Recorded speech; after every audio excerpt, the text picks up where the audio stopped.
Of course, it is another day and another day of certain uncertainty. Ian, what are you hearing? Well, Natalie, that's right. And earlier this morning, they were playing the national anthem here in Independence Square behind me, fitting, seeing that the National Security and Defense Council has announced the mobilization of the draft. This is according to Andre Parubi. On his Facebook page, he posted this. We're also following Parliament today. There's an emergency session of Parliament.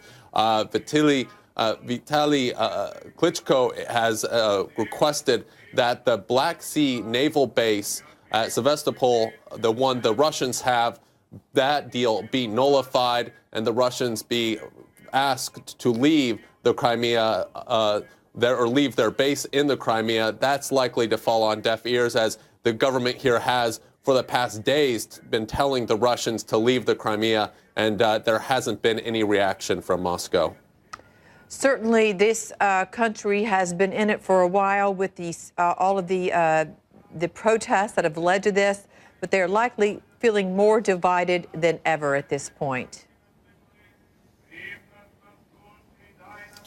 Well, it's really definitely a polarizing thing. On one side, you have the people who support the Russians, who are pro-Russia, who lean in that direction. Also, you have the other people who are pro-European. And when you have forces like the Russians coming into their country, there really is, you have to choose sides at that point. But that being said, in the East, where you do have a lot of pro-Russian leaning people, you do also have people who support the West. They're not a majority, or they're not as large in numbers as perhaps the pro-Russian, but they are still a significant part of the population. And yesterday we saw clashes between those two groups in cities across the eastern part of the country.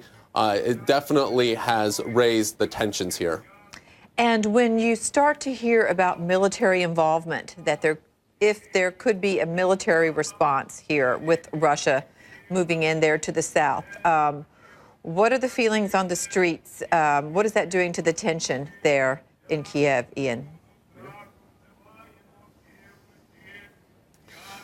Well, no one here in Kiev wants a war. Talking to the people on the streets, they don't want to go to war. They say they remember the tough times when Ukraine was in a war, and they said they just don't want to repeat that. They don't want any more bloodshed. They said last week's violence was enough. But at the same time, they say they're willing to defend themselves, and the government has come out with strong words last night, saying that Ukraine is prepared to defend itself. The military is at its highest alert level ever, and if the Russians evade, that will be a declaration of war, and Ukraine will sever ties with Russia.